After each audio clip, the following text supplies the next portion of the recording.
Welcome to India's best mutual funds by Finology 30। ये India की शायद सबसे ट्रस्टेड म्यूचुअल फंड शॉर्टलिस्ट है। ये इतनी जरूरी है कि मैं इसे बनाने से पहले आप देख रहे हो नई शर्ट भी लेके आया हूं। एनीवेज, इस बार का फॉर्मेट थोड़ा सा डिफरेंट है। हमको ये इंश्योर करना था कि ये जो सीरीज है ना, जो हम इतनी मेहनत करते हैं बैक एंड पे, ये आप लोगों के लिए सिर्फ टिप्स के फॉर्मेट में ना आ जाए, ये म्यूचुअल फंड टिप्स ना हो जाए, क्योंकि वो पर्पस नहीं है। तो इस बार ना इस सीरीज को थोड़ा एक्सपांड किया है पहले से भी ज्यादा, जहां हमने बहुत ज्यादा फोकस किया है आपको ये दिखाने में कि बैकएंड पे किस तरह से फंड का एलिमिनेशन सिलेक्शन होता है, क्या वो सारे स्टेप्स हैं जिससे हम हर कैटेगरी में फंड्स को पिक कर पाते हैं। मैं आपको बताने वाला हूं हमारा लार्ज कैप म्यूचुअल फंड का इस साल का selection process. This is Pranjal Kamra with Finology for investors. शुरू कर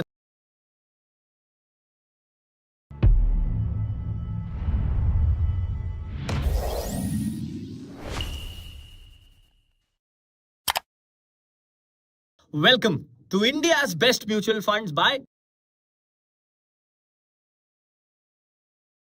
किसी भी इंडेक्स को मिमिक करता है, जहां फंड मैनेजर अपना दिमाग नहीं लगाता, जो शेयर्स इंडेक्स में है, जिस भी इंडेक्स को वो ट्रैक कर रहा है वो उसे उठा लेता है। एक्टिव यानी कि जहां फंड मैनेजर अपनी इंटेलिजेंस लगा के मार्केट को आउट परफॉर्म करने की कोशिश करता है और उसके बदले एक हायर फीस लेता है। ईटीएफ्स यानी एक स्टॉक का बास्केट जो आप रेडीमेड, जैसे आप शेयर खरीदते हो वैसे अपने ब्रोकर से खरीद सकते हो, और जब आपको उसको बेचना है तो आपको कोई और बायर ढूंढना पड़ेगा, आप एएमसी से उसे रिडीम नहीं करवा सकते। तो ये तीन ऑप्शंस हमारे पास थे। तो अब इन तीनों में से जब हमको फिल्टर आउट करना है कि हमको किस पे फोकस करना है, तो यहाँ डेटा हमारे काम आता है। पिछले 10 साल का अगर मैं डेटा देखूं तो ये दिखता है कि एक्टिव फंड्स ने इंडेक्स फंड्स को, और मैं ईटीएफ्स को भी उसी कैटेगरी में लूंगा, भारत में लगभग सारे ईटीएफ्स इंडेक्स को ही ट्रैक करते हैं, तो अभी जब मैं इंडेक्स बोल रहा हूं हम ईटीएफ इंडेक्स दोनों समझते हैं। तो डेटा ये कहता है कि पिछले 10 साल में एक्टिव फंड्स ने इंडेक्स फंड को रफली 1.37% पर ईयर से आउट परफॉर्म किया, यानी एक्टिव फंड्स ने ज्यादा रिटर्न दिया है पिछले 10 सालों में। लेकिन ये डेटा थोड़ा मिसलीडिंग इसलिए है कि 2017 के एंड में सेबी ने रीक्लासिफिकेशन भी किया, यानी 2018 से 24 तक लगभग 7 साल हो गए हैं जहां म्यूचुअल फंड्स का रीक्लासिफिकेशन हुआ। तो पहले क्या होता था, कोई फंड हो सकता है कहने को लार्ज कैप है, लेकिन वो एक्स्ट्रा रिटर्न्स लाने के लिए, हीरो बनने के लिए, इन्वेस्टर्स को खुश करने के लिए रिटर्न्स ला रहा है मिड कैप और स्मॉल कैप में पैसा लगा के। यानी इन्वेस्टर सोच रहा है कि वो लो रिस्क फंड में इन्वेस्ट कर रहा है क्योंकि वो लार्ज कैप में जा रहा है, लेकिन फंड एक्स्ट्रा रिटर्न्स लाने के लिए एक्स्ट्रा रिस्क ले रहा है। तो इसको सेबी ने चेंज किया, स्ट्रिक्ट रूल्स आए। जैसे एक रूल आया कि अगर कोई लार्ज कैप फंड है तो वो 80% अपना पैसा मार्केट कैप वाइज जो टॉप 100 कंपनीज हैं इंडिया में उन्हीं में लगा सकेगा। और इसका रिजल्ट ये हुआ कि ये जो एक्टिव फंड्स आउट परफॉर्म करते थे ना इंडेक्स फंड्स को, ये नैरो डाउन हो गया। दूसरा रिजल्ट ये हुआ कि फंड मैनेजर जहां पहले 5000 स्टॉक्स में से सिलेक्ट करता था, उसका बास्केट अब 100 स्टॉक्स में रिस्ट्रिक्ट हो गया। उसे अब 80% पैसा टॉप 100 कंपनियों में से ही कंपनियां चुन के लगाना है, यानी आउट परफॉर्मेंस देने का स्कोप कम हो गया। अब आप बाकी 20% में ही अपना स्किल दिखा सकते हो बियॉन्ड 100 कंपनीज। और ये डेटा में दिखता है, पिछले 5 सालों में एक्टिव फंड्स ने इंडेक्स फंड को आउट परफॉर्म किया है सिर्फ 0.7% से। ये डेटा में और ज्यादा दिखता है पिछले 3 सालों में, जहां एक्टिव फंड्स ने इंडेक्स फंड को आउट परफॉर्म किया सिर्फ 0.2% से। अब एक सवाल आता है कि हाँ, कम ही सही, 0.2% ही सही, लेकिन एक्टिव फंड्स आउट परफॉर्म कर तो रहे हैं।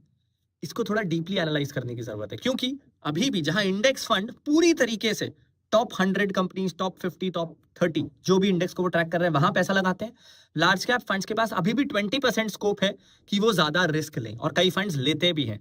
तो 20% एक्स्ट्रा तक अगर आप रिस्क ले रहे हो और फिर आप 0.2, 0.3% का अल्फा जनरेट कर रहे हो, तो वो बहुत अच्छा नहीं है। इसमें एक और डेटा है कि ये अच्छा दिखता है जब हम कैटेगरी को ऑन एन एवरेज देखें, लेकिन डेटा ये कहता है कि ज्यादातर एक्टिव फंड्स 50% से ज्यादा in the long run globally index funds को आउट परफॉर्म नहीं करते हैं। कुछ आउट परफॉर्म करते हैं जिसके कारण ओवरऑल कैटेगरी अच्छी दिखती है, लेकिन overall globally in the long run active funds इस कैटेगरी में खास करके इंडेक्स फंड्स को आउट परफॉर्म नहीं करते। तो your odd of finding that winning fund is also less, इसलिए भी वो रिस्क नहीं लेना चाहिए। जो आउट परफॉर्म करते भी हैं वो 20% अपनी कैटेगरी से बाहर जाके क्या रिटर्न ला रहे हैं, ये भी हो सकता है। तो वहां पे भी एक्स्ट्रा रिस्क लेके एक्स्ट्रा रिटर्न लाया जा रहा है। मुझे एक्स्ट्रा रिस्क लेना ही है तो मैं अगली कैटेगरी में चले जाऊंगा ना, जिसका वीडियो 1-2 दिन बाद आएगा, लार्ज एंड मिड कैप। तो ये सारे फैक्टर्स के कारण हमने डिसाइड किया कि बहुत जरूरी है कि एट फिनोलॉजी हम हमारे इन्वेस्टर्स के माइंडसेट से अलाइन हो। और एक लार्ज कैप इन्वेस्टर का माइंडसेट क्या होता है? एक लार्ज कैप फंड के इन्वेस्टर का माइंडसेट होता है कि उसे बॉन्ड या एफडी से तो ज्यादा रिटर्न चाहिए, लेकिन बहुत ज्यादा रिस्क लेने में वो कंफर्टेबल नहीं, उसे सेफ्टी भी चाहिए। और इसीलिए क्योंकि लार्ज कैप कैटेगरी में सेफ्टी का भी ध्यान रखना है, वी थॉट इस साल भी हमें इंडेक्स फंड्स के साथ ही जाना चाहिए। एक्टिव फंड्स, डेटा ये कहता है कि it's not worth taking the risk. Theory और डेटा दोनों यही कह रहे हैं। अब एक बार जब हमने डिसाइड कर लिया था कि इंडेक्स फंड की तरफ जाना है, तो चॉइस आती है ईटीएफ वाला रूट ले या इंडेक्स फंड के थ्रू जाए जो एएमसी से मिलता है।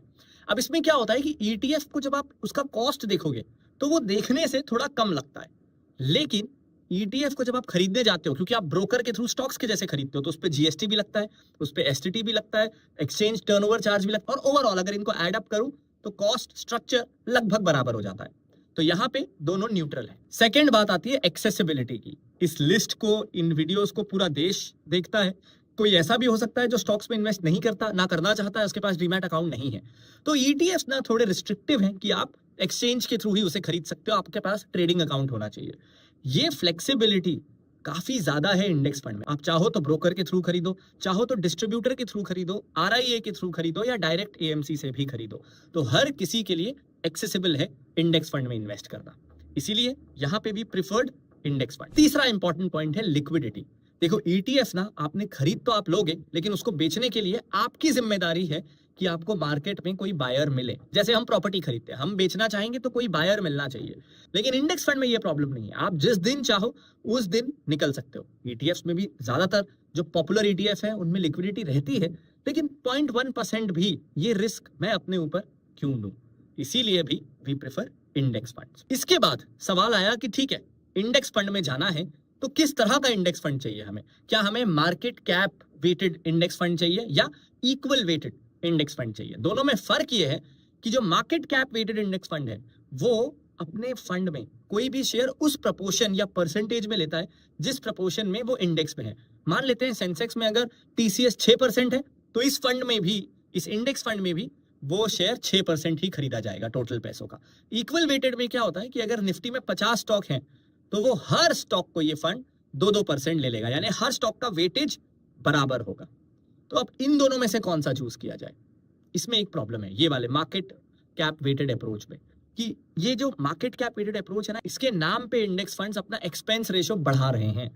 तो अभी कॉस्ट इफेक्टिव ज्यादा market cap weighted index fund है, और जब हमें ये चाहिए कि हमारा रिटर्न मार्केट को मिमिक करे, तो प्रोपोर्शनेट भी अगर हम मार्केट के हिसाब से चलें अपने इन्वेस्टमेंट में, तो रिटर्न्स मार्केट को बेटर तरीके से मिमिक कर सकेंगे।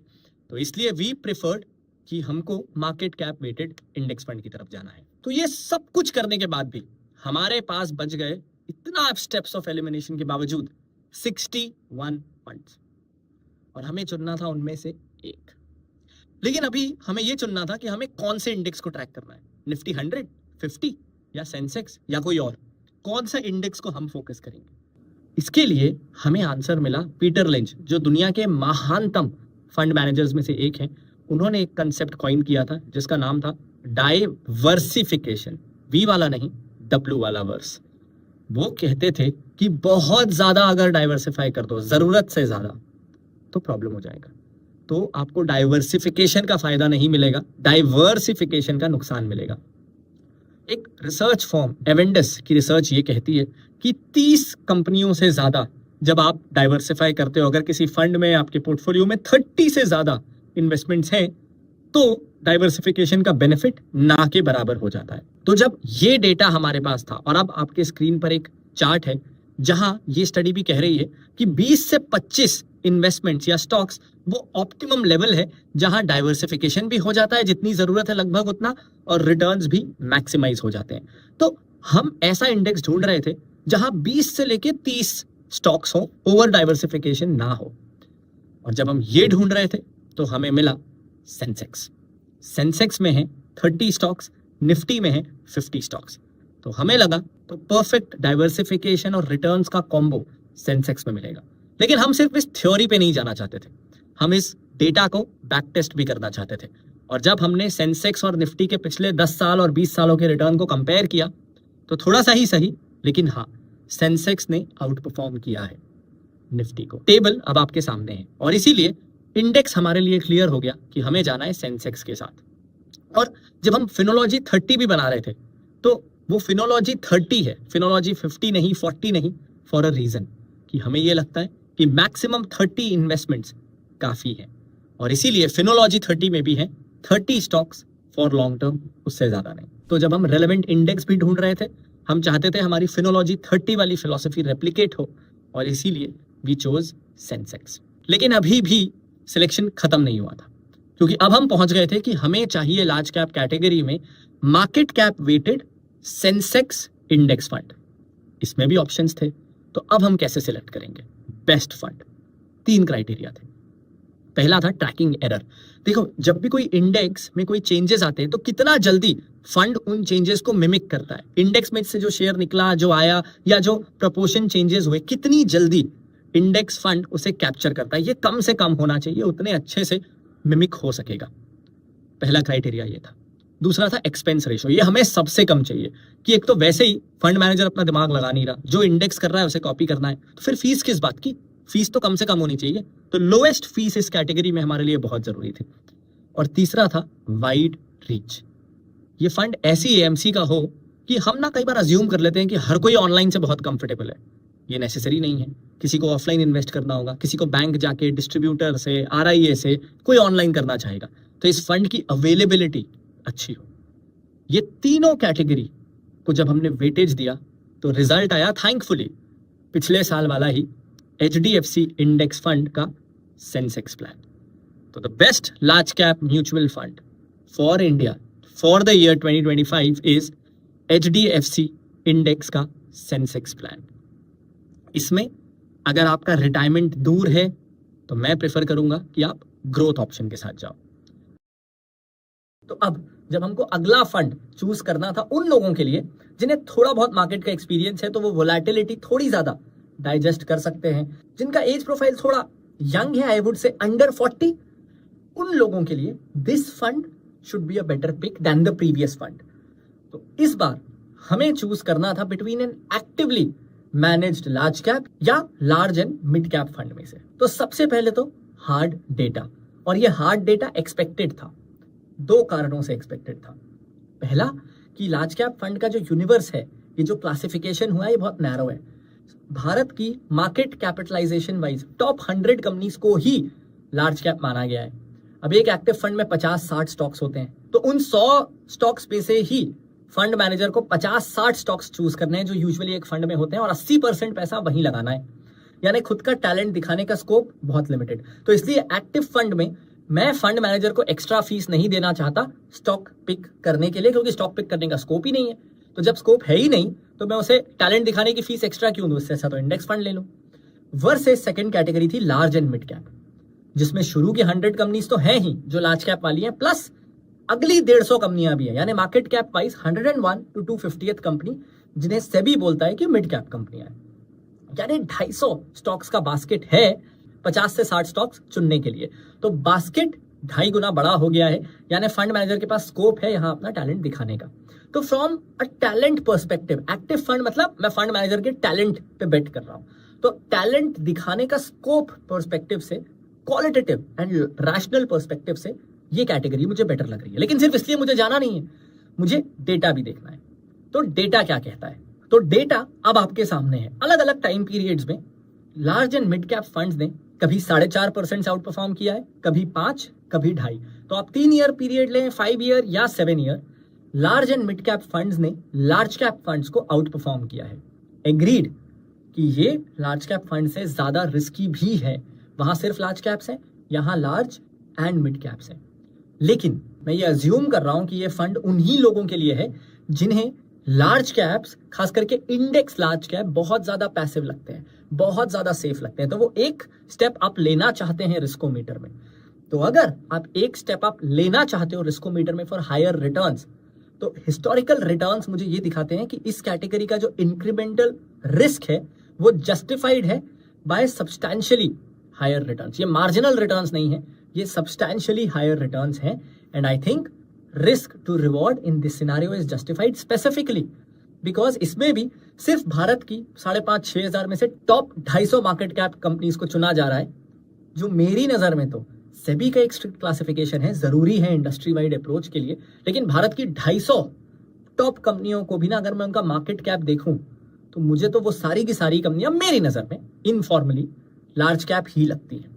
तो इसलिए ये कैटेगरी मुझे for its risk adjusted return better लगती है, जिसके कारण हमने एक second large cap fund, active large cap fund recommend ना करके अगला फंड हमने रिकमेंड करने का डिसाइड किया from large and mid cap category. अब इस कैटेगरी में हमारा पहला फिल्टर था कि हमें एक ऐसा फंड चाहिए था जिसका proven substantial long term track record, recency bias में फंसना नहीं था। अब ये रिक्लासिफिकेशन हुआ ही 2017 में, यानी ये कैटेगरी एक तरह से एग्जिस्ट हुई इन इट्स न्यू डेफिनेशन 2017 से।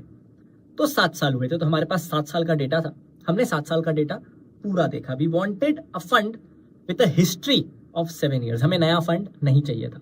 तो बस इसके बाद इस कैटेगरी में भी वांटेड कंसिस्टेंसी हमारे लिए बहुत जरूरी थी। और क्योंकि कोविड वाला साइकिल था, एक डाउनटर्न देखा हुआ था इन फंड ने, हमने पहले ही फिल्टर वो लिया है कि 2017 के बाद से वो फंड एग्जिस्टेंस में होना चाहिए, तो हमें पता था कि इस फंड ने एक साइकिल डाउनवर्ड देखा हुआ है। तो रोलिंग रिटर्न्स हमारे लिए बहुत जरूरी थे। तो रोलिंग रिटर्न्स जब हमने 19 फंड्स के कंपेयर किए इस कैटेगरी के बेंचमार्क इंडेक्स से, तो केवल 7 फंड ऐसे थे जिन्होंने रोलिंग रिटर्न बेसिस पे अपने बेंचमार्क को कंसिस्टेंटली बीट किया।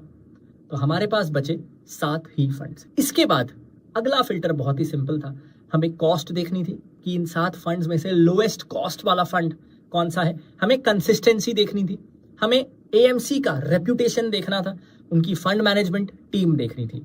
ये चारों फैक्टर्स देखने के बाद समय आया फंड रिवील करने का।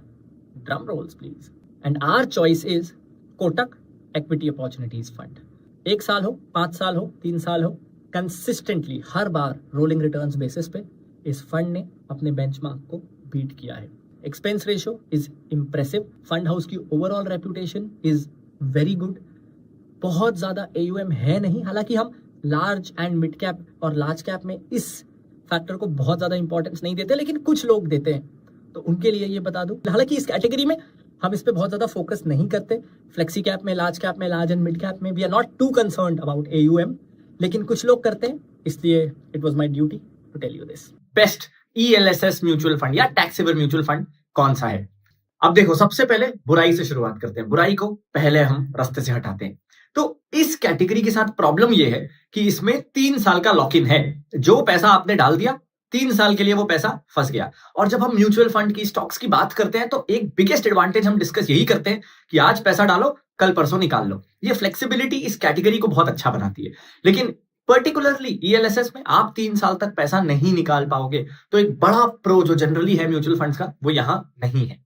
तो अगर आपको लगता है कि आप म्यूचुअल फंड्स के साथ अभी एक्सपेरिमेंट कर रहे हो, आप श्योर नहीं हो, आपको तो बस डाल के देखना है कैसा फील होता है, आप 3 साल नहीं रह सकते हो, वैसे तो 3 साल अगर आप नहीं रह सकते हो तो आपको इक्विटी म्यूचुअल फंड में आना ही नहीं चाहिए। लेकिन कई बार हमें लगता है कि नहीं मैं रहने का सोचता तो हूं 4 साल 5 साल, लेकिन जस्ट इन केस कुछ हो गया तो फ्लेक्सिबिलिटी चाहिए, तो ये कैटेगरी आपके लिए है ही नहीं। अब यही जो इसका कौन है ना, ये एक बहुत बड़ा प्रो भी है, जिससे मैं आऊंगा कि ये कैटेगरी या ये फंड किसके लिए है। क्योंकि मैं नहीं चाहता कि आप इस कैटेगरी में इन्वेस्ट करो अगर आपके लिए सूटेबल नहीं है, या आप ये वीडियो भी देखो अपना टाइम वेस्ट करो अगर ये आपके लिए सूटेबल नहीं है। तो मैं प्रो बताता हूं, फिर मैं बताऊंगा किसके लिए है किसके लिए नहीं, ताकि यू कैन डिसाइड आपको आगे का वीडियो देखना है कि नहीं देखना है। तो अगर आपको ये फील होता है ना, ये बहुत बड़ा प्रो है। अगर किसी को ये फील होता है कि मेरे पास पैसे हैं जो मैं इन्वेस्ट करना चाहता हूं, मैं म्यूचुअल फंड में इन्वेस्ट करता भी हूं, लेकिन कुछ ना कुछ मेरे में डिसिप्लिन की कमी है, कभी इंपल्स में आके लैक ऑफ डिसिप्लिन के कारण बिना किसी एसेंशियल जरूरत के भी मैं पैसा निकाल लेता हूं, उस पैसे से कोई ऐसी जगह पे खर्च कर देता हूं जो मैं रिग्रेट करता हूं। तो ऐसा अगर आपका टेम्परामेंट है, you feel struggling with discipline, तो ये कैटेगरी बहुत अच्छी है। आप पैसा डाल दोगे, अब आप में डिसिप्लिन हो या ना हो, 3 साल निकाल ही नहीं पाओगे। तो इसलिए ये कैटेगरी बल्कि मुझे बहुत ज्यादा पसंद है। तो मेरे लिए जो इसका कौन है वो इसका सबसे बड़ा प्रो भी है। अब हम आते हैं कि ये कैटेगरी किसके लिए है। ये कैटेगरी आपके लिए है अगर आप एक बिगिनर हो और आपको लगता है कि नहीं मैं इंपल्सिवली डिसीजंस लेता हूं। तो अगर आप एक बिगिनर हो, आप लॉन्ग टर्म के लिए प्लानिंग करना चाहते हो, आपके कोई शॉर्ट टर्म गोल्स अभी नहीं है जिसके लिए आप कर रहे हो, लॉन्ग टर्म के लिए ये कैटेगरी बहुत अच्छी है। 99% इन्वेस्टर्स से ज्यादा डिसिप्लिन्ड तरीके से आप इन्वेस्ट कर सकोगे। सेकेंड इज, अगर आपको लगता है कि you have constantly struggled with discipline या मोमेंटम, आप इन्वेस्ट करके हमेशा निकाल लेते हो, तो आप बिगनर नहीं हो, आप कई सालों से ट्राई कर रहे हो, लेकिन आप कभी भी कॉर्पस क्रिएट नहीं कर पाते, थोड़ा सा बढ़ता है आप फंड को रिडीम कर देते हो, तो रियल वेल्थ नहीं क्रिएट हो रही। This is the category for you, आपको यहां इन्वेस्ट जरूर करना चाहिए। और ऑफ कोर्स अगर आप अभी भी ओल्ड टैक्स रिजीम में हो तो टैक्स प्लानिंग के लिए ये फंड अभी भी बहुत अच्छा ऑप्शन है। स्मॉलेस्ट लॉक इन है, 3 साल से ज्यादा का लॉक इन होता है, बाकी प्रोडक्ट्स में रिटर्न्स हाईएस्ट है, ऑफ कोर्स वोलेटिलिटी है, रिस्क भी है, लेकिन lowest lock in, potentially highest returns, और 80C का एग्जेम्पशन भी 1.5 लाख रुपए तक का। तो ओवरऑल बहुत ही अच्छा tax saving package, old tax regime वालों के लिए बहुत ही अच्छा ऑप्शन। तो ये 3 कैटेगरी में अगर आप फॉल करते हो, this is the fund for you, और आपको आगे ये वीडियो देखना चाहिए। तो अब चले फंड सिलेक्शन की तरफ, कैसे हमने फंड सिलेक्ट किया, और फंड रिवील की तरफ। तो देखो इस कैटेगरी में, इनफैक्ट ज्यादातर कैटेगरीज में हमारे लिए बहुत ही ज्यादा इंपॉर्टेंट रहता है rolling returns, point two point return. जैसे आज से 5 साल पहले का देख लिया, आज से 3 साल तक का रिटर्न देख लिया, इसमें ना कई बार टाइम बायस आ जाता है कि हो सकता है वो फंड जस्ट 5 साल पहले ही लॉन्च हुआ, उस समय मार्केट बहुत गिरा हुआ था, और आज हम देख रहे हैं मार्केट बढ़ा हुआ है, तो वो फंड अच्छा रिटर्न दे रहा है, तो पॉइंट टू पॉइंट में बायसनेस आ जाता है। रोलिंग रिटर्न अगर एक लंबे पीरियड का टाइम इंटरवल्स को तोड़ तोड़ के देखा जाए तो एक ज्यादा कंसिस्टेंट पिक्चर मिलती है। तो ये हमारे लिए usually one of the first filtration criteria होता है। तो इस कैटेगरी को जब हमने देखा तो 39 फंड्स अवेलेबल थे, और इन 39 फंड्स में से सिर्फ 20 फंड ऐसे थे जिसने ओवर द लॉन्ग टर्म अपने रेलेवेंट बेंचमार्क को बीट किया है। तो 39 में से 19 फंड्स एलिमिनेट हो गए और 20 फंड्स बचे। अब जब हम सेकेंड स्टेप पे आए कि इन 20 फंड्स में कौन, तो ईएलएसएस कैटेगरी के साथ भी थोड़ा सा, उतना तो नहीं लेकिन थोड़ा सा लार्ज कैप वाला प्रॉब्लम है कि ये फंड्स भी ये फंड्स ज्यादा लार्ज कैप बायस रखते हैं अपने पोर्टफोलियो में, यानी इनके लिए आउटस्टैंडिंग अल्फा जनरेट करना थोड़ा सा मुश्किल होता है, और चाहिए भी नहीं। ये इन फंड्स का पहला पर्पस है टैक्स सेविंग, दूसरा पर्पस है डिसिप्लिन, रिटर्न्स लाने के लिए बाकी कैटेगरीज है। तो I understand this approach and I like this balanced approach. In fact ऐसा नहीं होना चाहिए कि ईएलएसएस जहां लोग डिसिप्लिन और टैक्स सेविंग के लिए आ रहे हैं वहां बहुत ज्यादा कोई रिस्क ले ले और उस रिस्क के चक्कर में खराब समय में नेगेटिव रिटर्न्स आ जाए। तो इस कैटेगरी में एक्स्ट्रा रिस्क ना लेना इज गुड। एक और कारण से इट्स गुड बिकॉज अगर मैं चाहता हूं कि यार ये फंड मैनेजर ना बदल गया है, या अब मेरे को फंड का जैसा ऑपरेशन चल रहा है वो पसंद नहीं है, मुझे निकलना है, तो इन्वेस्टर निकल तो नहीं सकता, यानी इन्वेस्टर फंस जाएगा। तो ऐसे में मैं नहीं चाहता कि हमारे इन्वेस्टर्स किसी एग्रेसिव या वॉलेटाइल फंड में फंस जाए लैक ऑफ एग्जिट ऑप्शन के कारण। इसीलिए भी यहां सेफ्टी और स्टेबिलिटी ज्यादा जरूरी है। तो purely on the basis of alpha इस कैटेगरी को हम नहीं देखना चाहते। तो जब आप रिटर्न्स के बेसिस पे प्योरली फिल्टर आउट नहीं करना चाहते और ये सेफ्टी ओरिएंटेड फंड्स की तरफ आप जा रहे हो, तो ऐसे में बहुत ज्यादा जरूरी हो जाता है कि एक्सपेंसेस कंट्रोल हो। जैसे इंडेक्स फंड हमने पहले वीडियो में पिक किया था, जब आप ब्लाइंडली रिटर्न्स के पीछे नहीं जा रहे हो, कंसिस्टेंसी स्टेबिलिटी की तरफ जा रहे हो, तो एक्सपेंसेस को मैनेज करना एक फंड हाउस के लिए बहुत जरूरी है। तो जब हमने एक्सपेंसेस का फिल्टर लगाया तो हमें 3 ऐसे फंड मिले जो अपनी कैटेगरी एवरेज से कम एक्सपेंस रेशो चार्ज करते हैं। तो आफ्टर द एक्सपेंस रेशो जो हमने कैटेगरी से मैच किया, थर्ड फिल्टर था reputation, stability, consistency, overall performance of the AMC. क्योंकि कई बार क्या होता है, एक एएमसी का एक फंड तो बहुत हीरो है, 4 फंड बहुत बुरा कर रहे हैं, तो हमें ओवरऑल देखना था कि फंड एसेट गैदरर है या एसेट मैनेजर है। वो अच्छा एसेट गैदर करते हैं बहुत सारे पैसे लोगों से, या फंड को अच्छे से मैनेज करते हैं। तो फिर हमने एक्सपेंस रेशो कंपेयर किया कैटेगरी एवरेज से, consistency, reputation and overall track record of the AMC. तो जब हमने ये 3 चीजें की तो हमें 3 एएमसीज के ईएलएसएस फंड मिले, पराग पारेख, कोटक, मिराय एसेट, तीनों के ही ईएलएसएस फंड्स की मैं बात कर रहा हूं। अब सबसे पहले पराग पारेख के साथ एक प्रॉब्लम ये था कि तीनों में सबसे ज्यादा एक्सपेंस रेशो इसी फंड का था। दूसरा प्रॉब्लम ये था कि जो पराग पारेख का टैक्स सेवर वेरिएंट है वो बहुत ज्यादा सिमिलर है, बहुत ज्यादा ओवरलैप है Parag Parikh flexi cap fund के साथ। एंड वी फील कि अगर किसी को पराग पारेख वाले अप्रोच के साथ जाना है तो then the better approach is कि वो फ्लेक्सी कैप फंड में जाए। और एनीवेज दोनों फंड लेना सेंस नहीं बनाता है। तो क्योंकि बहुत सिमिलैरिटी थी दोनों फंड्स में और मैं नहीं चाहता आपके पास एक ही एएमसी के दोनों फंड हो, इसीलिए इस कैटेगरी में we had to reject. Also तीनों में एक्सपेंस रेशो सबसे ज्यादा इन्हीं का था। तो अब देखो, क्योंकि फंड्स थे 113 तो हमारे पास चॉइसेस की कोई कमी नहीं थी। और जब we were spoiled for choice तो हमने कहा हम होंगे रूथलेस, हमारे किसी भी पैरामीटर पे कोई रिलैक्सेशन हमें देना ही नहीं है। 113 में से एक फंड चाहिए ना, हर क्राइटेरिया को स्ट्रिक्टली अप्लाई करो। तो पहला क्राइटेरिया हमें चाहिए था एक अच्छा एनालिसिस का बेस बन सके, उसके लिए 10 साल की फंड हिस्ट्री। तो हर वो फंड जो 2014 से पहले का है उसे तो हमने एलिमिनेट कर दिया। हमें चाहिए कि 10 साल की हिस्ट्री दिखाओ, हम हर साइकिल में वो फंड ने कैसा परफॉर्म किया है, रोलिंग रिटर्न्स अलग अलग सीजन में कैसे रहे हैं, ये अच्छे से शांति से देखने को मिले। तो जब हमने ये पहला ही फिल्टर लगाया कि 10 साल की फंड हिस्ट्री होनी चाहिए, तो थैंकफुली हमारा काम थोड़ा आसान हो गया। 113 फंड्स में से हमारे पास बचे 50 फंड्स। उसके बाद हमारा सेकंड क्राइटेरिया था बहुत ही इंपॉर्टेंट, ये कंसिस्टेंसी दिखाता है और अप टर्न डाउन टर्न में फंड कैसा रहता है ये दिखाता है, और ये है रोलिंग रिटर्न्स। तो जब हमने रोलिंग रिटर्न्स का फिल्टर लगाया तो अपने बेंचमार्क को 15 फंड्स कंसिस्टेंटली बीट नहीं कर रहे थे, तो 50 में से हमारे पास बचे 35 फंड्स। उसके बाद तीसरा क्राइटेरिया आया कि एक्टिव फंड्स में जब हम जा रहे हैं तो कोई भी फंड हमेशा बहुत अच्छा करे ये जरूरी नहीं होता, और बुरे समय में फंड जब अंडर परफॉर्म करे तब हमें कंफर्ट देता है एक लोअर एक्सपेंस रेशियो कि चलो तुमने परफॉर्मेंस तो खराब किया ही, कहीं मेरे से ज्यादा फीस तो नहीं ले ली, तो थोड़ा सा कंफर्ट मिलता है अगर एक्सपेंस रेशियो कम हो। तो कैटेगरी एवरेज से जब हमने एक्सपेंस रेशियोज को कंपेयर किया इन 35 फंड्स का, तो हमारे पास बचे 18 ऐसे फंड्स जिनकी हिस्ट्री भी अच्छी थी, 10 साल की हिस्ट्री थी, जिन्होंने रोलिंग रिटर्न्स में आउट परफॉर्म भी किया है, और जो कैटेगरी एवरेज से कम एक्सपेंस रेशियो भी चार्ज करते हैं। तो ये बहुत अच्छा कॉम्बो है। लेकिन ये फिल्टर लगाने के बाद हमारे पास बचे केवल 18 फंड्स। अब इन 18 फंड्स में से हम वो एक फंड कैसे ढूंढें? तो यहाँ पे 3-4 फैक्टर्स और आए। पहला, एसेट मैनेजमेंट कंपनी की रेपुटेशन, उनके पास कोई एक दो हीरो फंड्स हैं या जनरली उनके फंड्स अच्छा करते हैं, तो एएमसी फिल्ट्रेशन हुआ। इसके बाद आया फंड मैनेजर जो है उसका करियर कैसा रहा है, वो पहले कौन सा फंड मैनेज करते थे, जब से वो इस फंड को मैनेज कर रहे हैं ये फंड कैसा चल रहा है। तो फंड मैनेजर और उनकी जो टीम है उनकी हिस्ट्री हमने एनालाइज की। इसके बाद हम आए चर्निंग पे, कौन सा फंड कितनी चर्निंग करता है, क्योंकि जितनी ज्यादा चर्निंग हो रही है उससे ये समझ में आता है कि ये फंड अपनी फिलॉसफी, अपने स्टाइल, अपने मैंडेट को लेके क्लियर नहीं है। चर्निंग हमारे लिए कई बार हमें कंफ्यूजन दिखाता है, तो lower churn is an important factor. तो जब ये 3-4 क्राइटेरिया और लगे तो हमारे पास 18 में से बचे 4 ऐसे फंड जो काफी अच्छे लग रहे थे। अब मुझे ना फंड्स के नाम जल्दी से याद नहीं होते, इसलिए स्क्रीन पर है चारों इंडिया की टॉप नॉच अच्छी रेप्यूटेशन वाली एएमसीज हैं, ट्रैक रिकॉर्ड्स अच्छा रहा इन फंड्स का, रोलिंग रिटर्न्स अच्छे रहे हैं, एक्सपेंस रेशियो मैनेजेबल है। तो ये 4 ऐसे फंड जिनमें से विनर चुनना वाज डिफिकल्ट। लेकिन यहां एक चीज नोटिस करिए, यहां फोकस्ड फंड भी है, यहां कॉन्ट्रा फंड भी है, और यहां फ्लेक्सी कैप फंड भी है। इसके अलावा हम तो कंपेयर कर रहे थे वैल्यू फंड्स भी और मल्टी कैप फंड्स भी।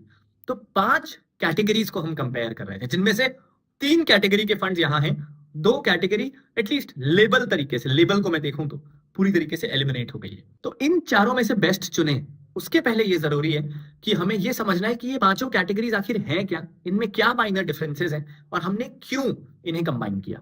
सबसे पहले आते हैं हम फ्लेक्सी कैप पे।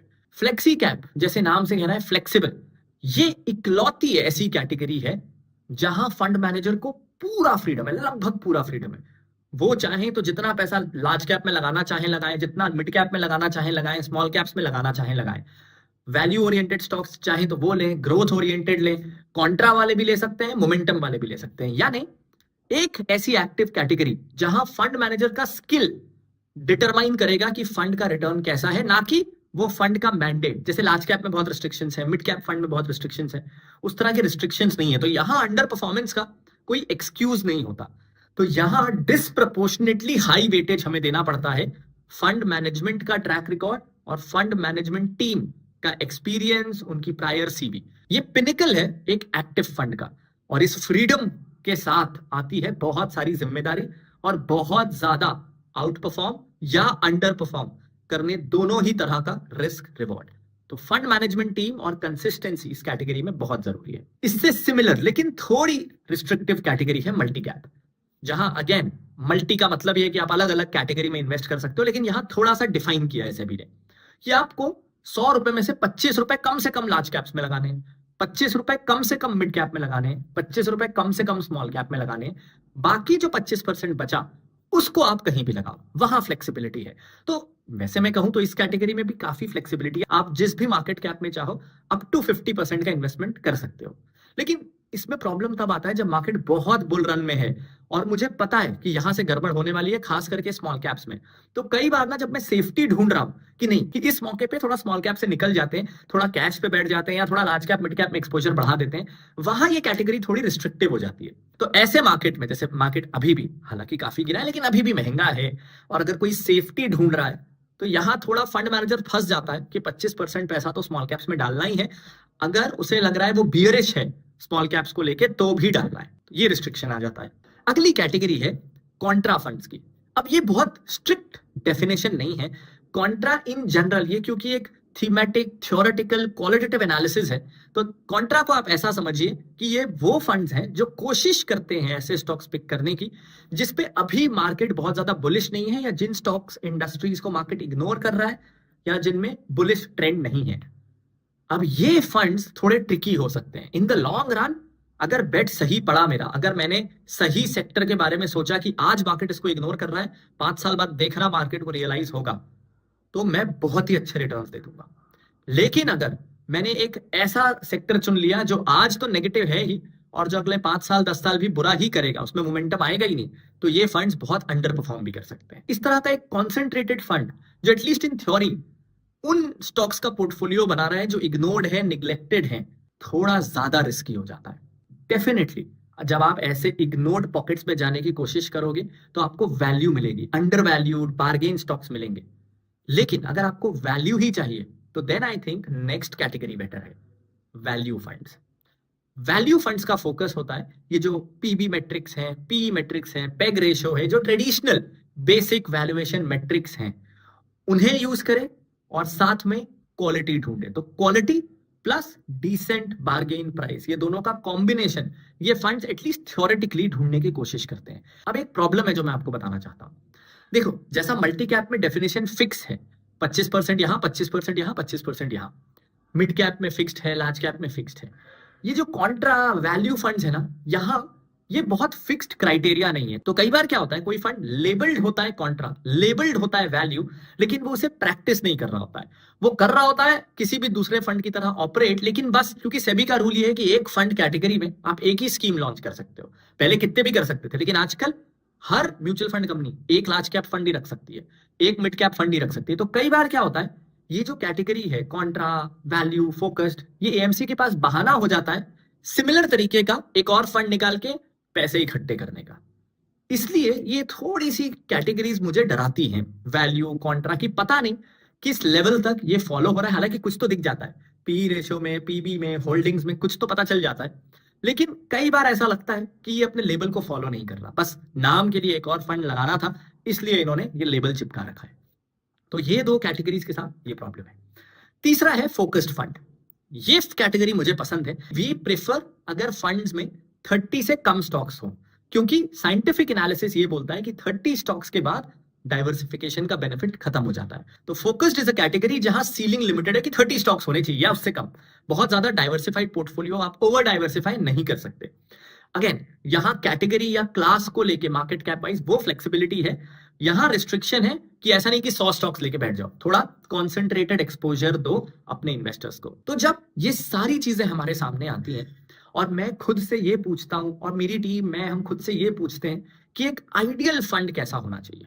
अगर एक ड्रीम म्यूचुअल फंड हो, कल को हम यहां से और ग्रो करें और हमारा अगर एक म्यूचुअल फंड आए, फिनोलॉजी 30 कल को अगर एक म्यूचुअल फंड हो, तो हम क्या अप्रोच लेना चाहेंगे। और मैं वार्न करूंगा, यहां थोड़ा सा पर्सनल बायस आता है। हम यहां एक आइडियल सपनों का फंड चुनने की कोशिश कर रहे हैं, तो बायस है यहां। प्योरली साइंटिफिक डेटा बैक ये 4 में से एक हमने पिक किया है, मैं ऐसा दावा नहीं करूंगा। तो जब मैं अपना ड्रीम फंड लॉन्च करूंगा जब भी, तो वो कैसा होगा, उसकी क्वालिटीज क्या होंगी। वो फ्लेक्सी कैप होगा ताकि उसमें फंड मैनेजर को कंप्लीट फ्लेक्सिबिलिटी हो on picking the right stocks. वो फोकस्ड भी होगा, 30 स्टॉक्स से ऊपर हम नहीं जाना चाहेंगे। तीसरा, वो वैल्यू भी होगा। We don't want to extremely over pay for growth, मैं उसमें कंफर्टेबल फील नहीं करता। मुझे क्वालिटी से कॉम्प्रोमाइज नहीं करना है, लेकिन quality eight right price, quality at any price नहीं। तो मेरे फंड में फ्लेक्सिबिलिटी होगी, वैल्यू होगी और वो फोकस्ड होगा। ऐसा फंड मुझे चाहिए। और जब मैं ये तीनों क्वालिटीज कंबाइन करने की कोशिश करता हूं और आज के ऑप्शंस देखता हूं, क्योंकि आज फिनोलॉजी 30 तो है, फिनोलॉजी 30 म्यूचुअल फंड नहीं है, तो मुझे उसका ऑल्टरनेट चाहिए, और वो है Parag Parikh flexi cap fund. Phenomenal track record, पिछले 7 साल से तो हम इस फंड की बात कर रहे हैं। ब्रिलियंट कंसिस्टेंट टीम, कभी भी इन्होंने एसेट गैदरिंग का लालच नहीं दिखाया है। बहुत रेयरली, बहुत सिलेक्टेड, क्लियरली डिस्टिंक्ट फंड्स ये लोग लेके आते हैं। ओवरलैप नहीं होता है, ईएलएसएस के केस में है, लेकिन उसका एक यूज केस डिफरेंट है। पिछले 2 सालों में क्या ये out and out top performer रहा है? नहीं रहा है, लेकिन उसका एक रीजन है, इनका वैल्यू बेस्ड अप्रोच। तो जैसे जैसे मार्केट एक्सपेंसिव होता है, ये कैश अपने पास रख के थोड़ा बैठ जाते हैं। जैसे अभी इनके पोर्टफोलियो में 16-17% कैश है, तो वो कैश पे सिर्फ एफडी वाला रिटर्न आ रहा है, जिसके कारण दूसरे फंड से रिटर्न इन बुलिश मार्केट मार खाएगा। लेकिन ये मुझे चलेगा, मुझे वो फंड ज्यादा पसंद नहीं है जो बुलिश मार्केट में टॉप परफॉर्म करे। मेरी प्रायोरिटी वो है कि जो बियरिश मार्केट में सबसे कम अंडर परफॉर्म करे। तो कंसिस्टेंसी रहेगी। Out and out bull run में अच्छा नहीं लगेगा, लेकिन कंसिस्टेंट रहेगा, ट्रस्टेड है, और इनका अप्रोच मुझे बहुत पसंद है। स्टेप नंबर 1, अब ये जो कैटेगरी है ना, कुछ साल पहले रिक्लासिफाई हुई, और रिक्लासिफिकेशन के बाद स्टॉक मार्केट की 101st से लेकर 250th रैंकिंग तक है। यानी मार्केट कैप वाइज जो टॉप सबसे 100 बड़ी कंपनियां हैं वो तो लार्ज कैप हो गई। उसके बाद की जो 150 कंपनीज हैं 101 से लेकर 250 तक, उन्हें मिड कैप माना गया है। यानी इस कैटेगरी में फंड मैनेजर के पास स्कोप बहुत कम है। एक फंड में रफली 50-60 स्टॉक्स होते हैं, और इन्हें फंड मैनेजर को 150 में से वो 50-60 स्टॉक्स को सिलेक्ट करना है।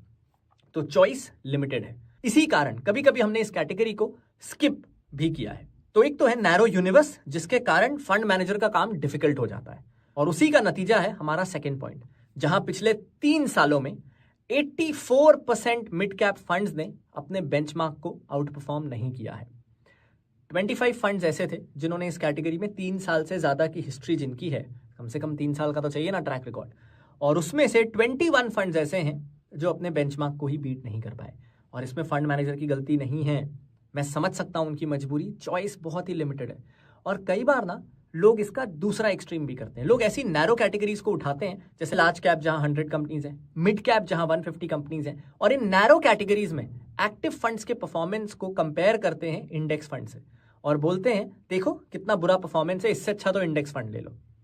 मेरा मानना है कि दोनों ही अप्रोच गलत है। ना इंडेक्स फंड सही है, ना एक्टिव फंड सही है। कैटेगरी वाइज हमें सिलेक्ट करना चाहिए। किसी कैटेगरी में जैसे लार्ज कैप में इंडेक्स फंड्स आर बेटर, किसी कैटेगरी में जैसे फ्लेक्सी कैप में एक्टिव फंड्स आर बेटर। तो हमें कैटेगरी वाइज चलना चाहिए। इस कैटेगरी में एक्टिव, इंडेक्स और दोनों में से कौन सा स्पेसिफिक फंड, उसमें एक बाधा आई, हमारा तीसरा पॉइंटर, ये है वैल्यूएशंस का। तो इस कैटेगरी में थोड़ा प्रॉब्लम ये है कि क्योंकि हम प्राइस भी देखते हैं, और जब मैं प्राइस देखने जाता हूं तो मुझे क्या दिखता है, मुझे दिखता है कि निफ्टी का जो मिड कैप 150 इंडेक्स है उसका पी है अभी 44। ये एक्सपेंसिव है। मैं मानता हूं कि सिर्फ पी नहीं देखना चाहिए, लेकिन जब मैं एक पर्टिकुलर स्टॉक देख रहा हूं तो उस स्टॉक के कंटेक्स्ट में मैं पी देखूं ना देखूं, ये उसके बिजनेस मॉडल, उसके सर्कमस्टांसेस पे डिपेंड करेगा। ऐसे इंडेक्स में जहां 150 कंपनियां हैं और जिसका एवरेज पी 44 है, मुझे डर लगता है, खास करके तब जब इसी इंडेक्स का पिछले 5 साल का हिस्टोरिकल पी रहा है 28। 28 एवरेज पी रहा है पिछले 5 साल का, और अब है 44। मुझे एक्सपेंसिव लगता है, हमारी टीम को एक्सपेंसिव लगता है, एंड मार्केट में चॉइसेस की कमी हो तब तो हम इस फंड के पीछे जाएं ना कि नहीं नहीं लेना ही लेना पड़ेगा। मार्केट में बहुत सारे ऑप्शंस हैं। तो in our opinion another category है जो थोड़ी सेफ्टी को बढ़ाती है। ऑफ कोर्स रिटर्न्स भी थोड़े से ऑन एन एवरेज कम होंगे, लेकिन it's worth the increased safety, और फंड मैनेजर को भी बहुत ज्यादा लिबर्टी मिलती है। वो कैटेगरी है large and mid cap fund, जहां लार्ज 100 कंपनियां और 150 मिड कैप कंपनियां। तो fund manager gets 250 companies to choose from. तो अगर आपको एक्टिव फंड की तरफ जाना है तो that is a better category. तो अगेन इस साल भी unfortunately we will have to give this category a miss, और हम कितना भी चाहें वी डोंट फील कंफर्टेबल कि हम इस कैटेगरी में कोई फंड रिकमेंड करें। थैंकफुली हमारा किसी एएमसी से, किसी म्यूचुअल फंड से, किसी से कोई टाई अप नहीं होता है इस सीरीज के लिए। This series is built on trust and integrity. तो अगर कोई कैटेगरी में कोई फंड नहीं पसंद आ रहा तो नहीं पसंद आ रहा, कोई हमें बोल नहीं सकता कि बताओ इस कैटेगरी में भी। तो इस साल because of the valuations we don't feel comfortable recommending any fund. अगर आप खुद की गोल प्लानिंग अच्छे से करना चाहते हो, कितना रिस्क आपको लेना चाहिए उसको समझना चाहते हो, खुद का एक basically do it yourself financial plan जल्दी से बनाना चाहते हो और उस प्लान को फॉलो करने का डिसिप्लिन लाना चाहते हो, तो आप recipe.phinology.in पे जाके अपनी गोल प्लानिंग बिल्कुल फ्री में अपने लिए, अपने परिवार के लिए कर सकते हो। स्मॉल कैप फंड बहुत वॉलेटाइल, बहुत रिस्की कैटेगरी है, इसलिए इसमें फंड सिलेक्शन के समय बहुत बातों का ध्यान रखना पड़ता है, बहुत केयरफुल होना पड़ता है। तो इस वीडियो में हम समझेंगे हमारा small cap fund selection process, किन लोगों के लिए ये सही है, इसका क्राइटेरिया और हमारा फंड सिलेक्शन। इस कैटेगरी की मैं एक अच्छी चीज आपको बताता हूं कि इसका ना बास्केट बहुत बड़ा है। कहने को ये स्मॉल कैप है, लेकिन बास्केट इतना बड़ा है कि सिर्फ टॉप 250 कंपनीज को छोड़ के मार्केट कैप वाइज बाकी सारी कंपनियां इस फंड के लिए अवेलेबल है। तो बहुत सारे सिलेक्शन ऑप्शंस हैं। यही इसका एक कॉन भी है कि नंबर्स तो बहुत ज्यादा हैं, लेकिन आप 250 के आगे 500 कंपनीज तक चले जाइए, 1000 तक शायद चले जाइए, उसके बाद ज्यादातर कंपनियों में क्वालिटी नहीं है, इन्वेस्टेबल ग्रेड की वो कंपनियां नहीं है। तीसरा एक और पॉइंट बहुत जरूरी होता है, ये वो कैटेगरी है जहां फंड मैनेजर की रेप्यूटेशन मेक और ब्रेक होती है। अगर वो इस कैटेगरी में आउट परफॉर्म कर जाए इंडस्ट्री से काफी ज्यादा, तो उसका करियर जिंदगी भर के लिए सेट। लेकिन वही हीरो बनने के चक्कर में इस कैटेगरी में वो कुछ ऐसे स्टॉक्स ले ले जो आउटसाइज्ड बेट्स देने का पोटेंशियल रखते हैं और फंड मैनेजर ने उनमें बेट कर दिया, बेट उल्टा पड़ा तो कंपनियां बैंकरप्ट होती हैं। ये फंड का एनएवी बहुत तेजी से नीचे जाता है, इसका करियर पे फंड मैनेजर के लाइफ लॉन्ग इफेक्ट पड़ता है। फंड मैनेजर्स भी आई एम श्योर इस कैटेगरी को छूने से पहले बहुत डरते हैं, and you need a very very talented fund manager to handle this category. तो यहां डिस्प्रपोर्शनेटली हाई वेटेज हमें देना पड़ता है on the fund manager, his और her team and their track record. इस कैटेगरी को जब आप देख रहे हो तो इसको डिस्प्रपोर्शनेटली हाई वेटेज दीजिएगा। So when we were looking to actively pick a small cap fund, एक डेटा हमारे सामने आया कि पिछले 3 सालों में 68% स्मॉल कैप फंड्स ने अपने इंडेक्स को, बेंचमार्क को बीट नहीं किया है, डिस्पाइट द फैक्ट कि पिछले 3 साल बहुत अच्छे रहे हैं, जबकि यहां बीट करने का स्कोप बहुत ज्यादा रहता है क्योंकि बड़ा बास्केट अवेलेबल है। लेकिन बहुत सारी चॉइसेस से आता है बहुत सारा कंफ्यूजन, बहुत सारी चर्निंग और बहुत सारा अंडर परफॉर्मेंस। इस कैटेगरी में एक्टिव फंड्स ने ऑनेस्टली मुझे डिसअपॉइंट किया है। तो इफ एक्टिव फंड्स ने इन जनरल डिसअपॉइंट किया है, क्या हमें इस कैटेगरी में इंडेक्स फंड्स की तरफ जाना चाहिए? कोई Nifty small cap index, BSc small cap index fund recommend करना चाहिए? ऑनेस्टली हमने काफी सोचा इस बारे में, लेकिन एक चीज हमें डराती है और वो ये कि हम इंडेक्स फंड करने में भी कंफर्टेबल हो जाते हैं अगर वहां वैल्यूएशन कंफर्ट होता। अब डेटा हमें क्या कह रहा है? डेटा कह रहा है कि अभी जो इस कैटेगरी बेंचमार्क का एवरेज पीई है वो 30 के आसपास है, 5 ईयर एवरेज 24 के आसपास है, 24, यानी अभी बेंचमार्क अपने एवरेज से सब्सटैंशियली महंगा है। ऑलरेडी ये category is known for its volatility, और जब आप एक्सपेंसिव वैल्यूएशन पे एंटर हो तो वोलैटिलिटी और डाउनसाइड दोनों का ही रिस्क बढ़ जाता है। खास करके इस कैटेगरी में जहां बहुत थोड़ा सा इन्वेस्टर सेंटिमेंट, कुछ इकोनॉमिक फैक्टर्स में हल्की सी खराबी भी आपको दिखेगा कि सेंसेक्स निफ्टी तो गिर रहे हैं 10%, लेकिन वो 10% गिरता है ना, तो ये जो कैटेगरी है ये 2-3 गुना गिरती है। तो इसके कारण ये कैटेगरी में एक्सपेंसिव एंट्री आपको रियल लाइफ में आपके वॉलेट पे बहुत एक्सपेंसिव पड़ सकती है। अगर आपको हमारा ये म्यूचुअल फंड पिक करने का तरीका पसंद आ रहा है और आप डिटेल में category by category fund selection सीखना चाहते हो, तो आप ज्वाइन कर सकते हो Finology 1 specially designed membership for those who want to learn investing. यहाँ पे आपको फिनोलॉजी क्वेस्ट पे कोर्सेज तो मिलेंगे ही, जैसे हमारा म्यूचुअल फंड कोर्स ही देख लीजिए, जहां आप स्टेप बाय स्टेप हमारी तरह फंड सिलेक्शन सीखेंगे। लेकिन अगर आप स्टॉक मार्केट इन्वेस्टर भी हो तो स्टॉक मार्केट पे कोर्सेज भी मिलेंगे और फिनोलॉजी टिकर का प्रीमियम सब्सक्रिप्शन भी मिलेगा, जहां आप एडवांस्ड प्रो लेवल कैलकुलेशंस जैसे DCF fair value, DuPont analysis, common size balance sheet, ये सारी चीजें भी एक्सेस कर सकोगे। Finology 1 membership is specially designed for students of investing. अब कई सालों तक ना ये टॉपिक मेरे लिए बड़ा आसान होता था, मैं बोल देता था सॉवरेन गोल्ड बॉन्ड में इन्वेस्ट कर दो। अब पिछले 10 महीनों से उसका नया इशू आया नहीं है, जो already issued sovereign gold bond है वो प्रीमियम में चल रहा है, उसका डिस्काउंट भी चला गया। तो इस साल इन्वेस्टर्स मुझसे ये बहुत पूछ रहे हैं कि हम गोल्ड में कैसे इन्वेस्ट करें, क्या है बेस्ट तरीका। ऑनेस्टली लोग मुझसे ज्यादा ये पूछते हैं कि गोल्ड में कैसे इन्वेस्ट करें। मेरी नजर में ज्यादा इंपॉर्टेंट सवाल है गोल्ड में कितना इन्वेस्ट करें। अब ये मैं हवा में नहीं बोलना चाहता था। तो प्राइम इन्वेस्टर की 20 सालों की स्टडी से हमें कुछ कंक्लूजन्स मिले। पहला कि अगर गोल्ड आपके पोर्टफोलियो में होता है तो 20 साल की स्टडी ये कहती है on an average at least historical. तीसरा होता है कमर्शियल पेपर। महीने भर की एफडी में भी काफी कम इंटरेस्ट रेट होता है, सेविंग्स के आसपास ही होता है। और अगर मैं एफडी करा लूं और जरूरत पहले आ जाए तो 0.5% से लेकर 2% तक की पेनल्टी लग जाती है प्री मेच्योर विड्रॉल पे, और मुझे घाटा हो जाता है। और कई बार ना ऐसा भी यूज केस रहता है कि मुझे पता नहीं है जरूरत कब पड़ेगी, मुझे ये पता है कि जल्दी ही पड़ेगी, लेकिन 1 महीने में, 2 महीने में या 3 महीने में रोलिंग पैसा आ रहा है, एक एक महीना पड़ा रहता है, तो मैं क्या करूं? अब इसका एक ऑल्टरनेटिव कई बार ऑटो स्वीप भी होता है, लेकिन ऑटो स्वीप से ना अकाउंटिंग कॉम्प्लेक्स हो जाती है, आपका सीए आपसे परेशान हो जाएगा।